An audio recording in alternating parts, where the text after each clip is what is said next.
segmen kisah seram.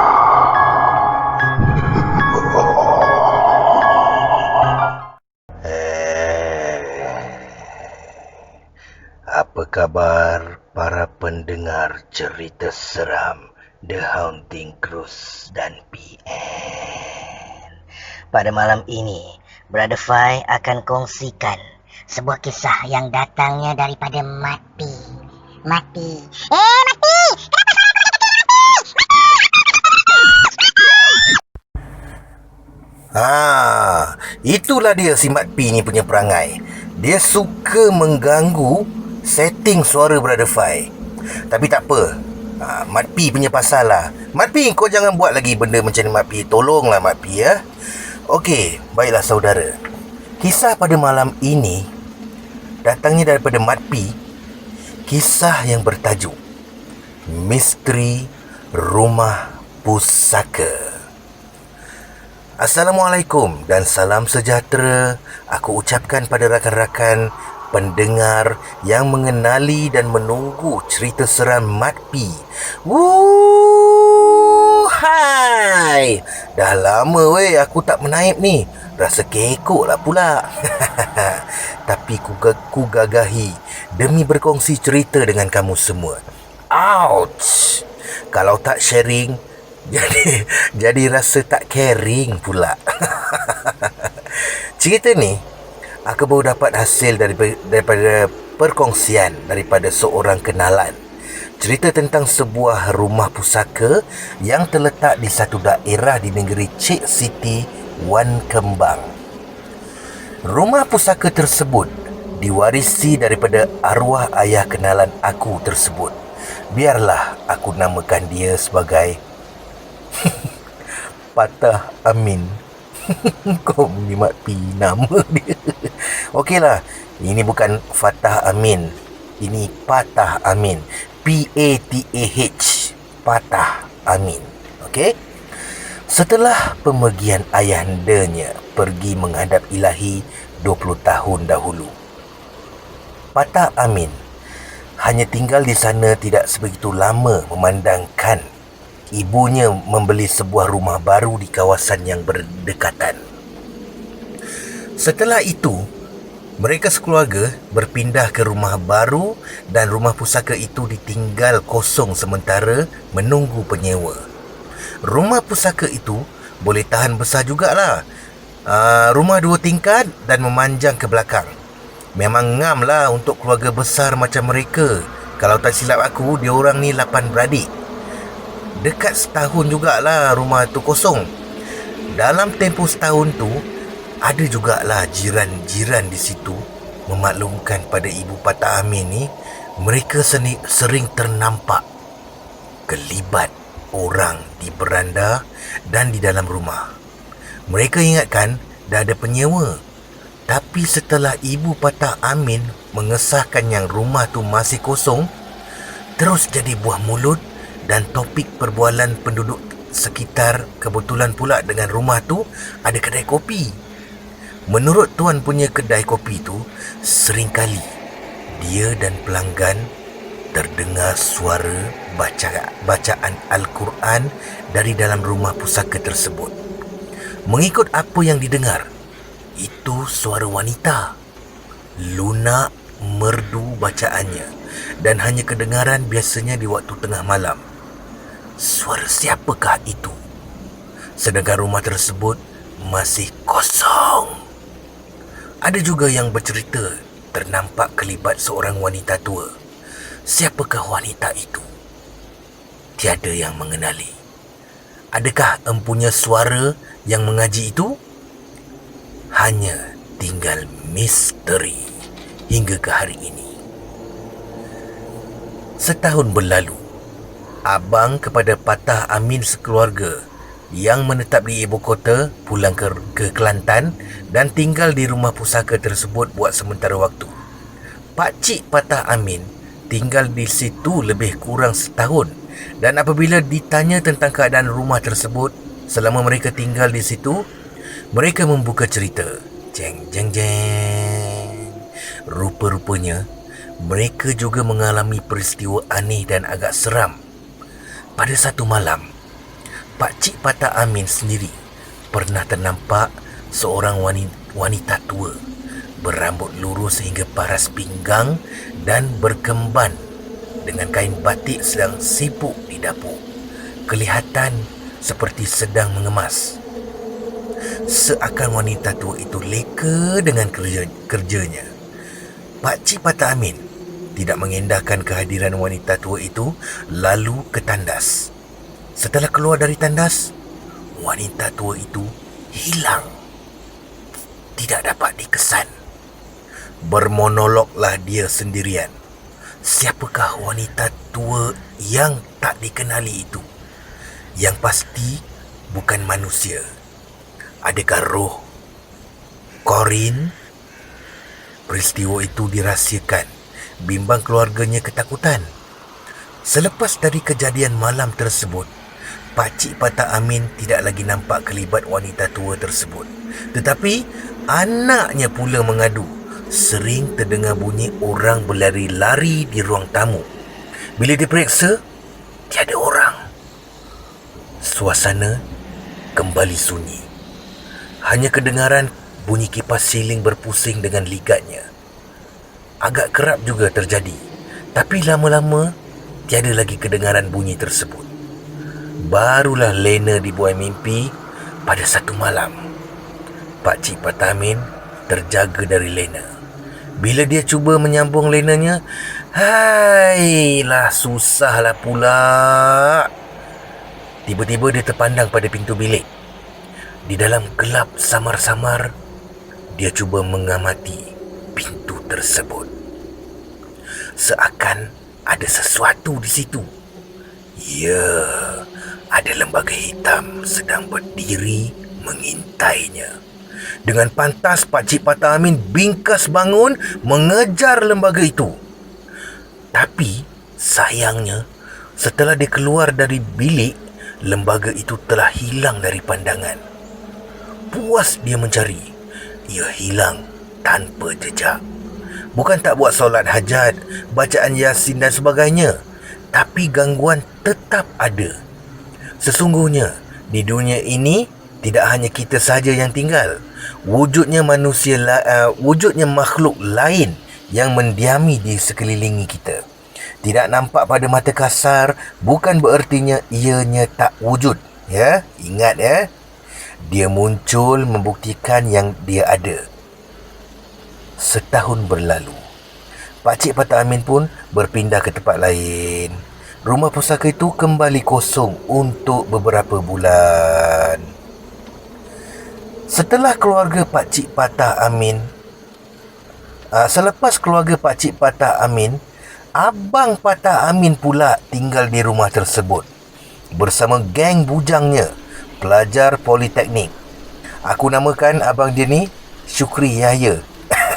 Syukri Yahya. Oh, sorry. Rumah bujang, meriahlah sikit. Kan, meriah dengan hilai tawa dengan terpekik melolong. Berkaraoke sampai larut malam. Pada satu malam, sedang asyik si Syukri Yahya ni berkaraoke dengan housemate-nya, 4-5 orang di tingkat atas lah kan. Datanglah seorang lagi housemate-nya dari tingkat bawah. Sudah-sudahlah tu duk gegenyo tengah malam dok ni, orang nak tidur. Marilah lepak bawah, ujar housemate-nya itu tadi, lalu turun ke tingkat bawah semula. Tiba-tiba pintu bilik di tingkat atas terbuka. Syukri Yahya and the gang terkejut dan terpinga-pinga bingung. Mereka lihat kawan yang turun ke tingkat bawah tadi sekarang keluar dari bilik. Syukri Yahya bertanya pada kawannya itu, bukan demo turun bawah kau saat ni? Kawan dia menjawab, mana ada, aku duduk dalam bilik ya tadi, lagi duduk siap assignment. Tak ada apa dah lah, sudah kijo. Ama apa yang ada yang mengapuringge. Lalu suasana menjadi sepi.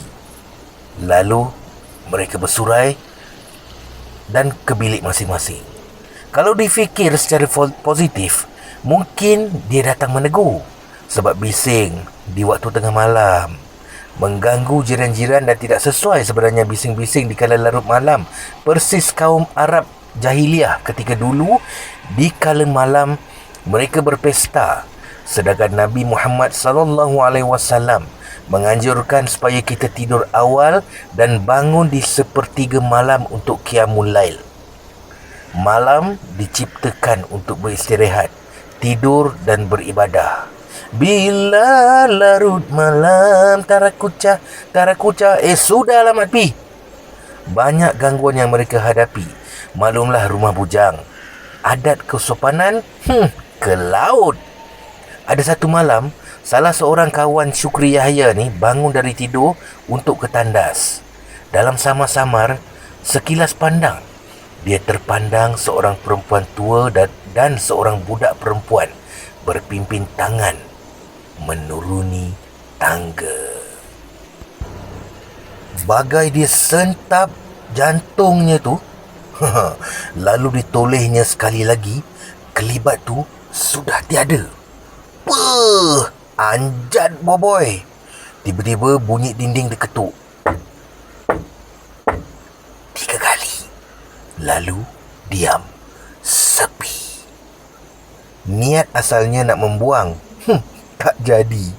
Dia berpatah balik ke bilik, tapi sayup-sayup kedengaran bunyi air paip di bilik mandi terbuka. Kedengaran seperti ada orang mandi. Dia pelan-pelan memberanikan diri ke sana. Kemungkinan housemate-nya duk mandi. Dia ketuk pintu. "Oi, siapa di dalam? Saya di luar." Tak berjawab. Tapi bunyi air masih terbuka dan pintu tandas terkunci. Lalu dia malas nak ambil kisah, dia pun melangkah ke bilik. Baru je selangkah 2, bunyi pintu bilik mandi terbuka. Dia intai tengok, tak ada orang. Dengan langkah 1000, dia lari masuk bilik. Penampakan tersebut muncul beberapa kali dan terserempak dengan kawan yang lain. Lalu mengadulah Syukri Yahya pada ibunya. Mereka sekeluarga buat solat hajat, minta dijauhkan dari segala gangguan. Sampai sekarang si Syukri Yahya tak berani kalau pergi ke sana seorang-seorang. Mesti berteman. Yang jadi mangsa biasanya anak-anaknya lah. Rumah tu sekarang dah jadi stor kedai Syukri Yahya. Menurutnya, kalau pergi ke sana tengah malam, dia selalu terdengar suara orang bercakap. Sedangkan memang tiada orang di situ. Sebab tu sampai sekarang dia tidak berapa berani nak ke sana. 3 tahun kemudian, Syukri Yahya dan kawan-kawannya tamat belajar dan merantau ke tempat lain.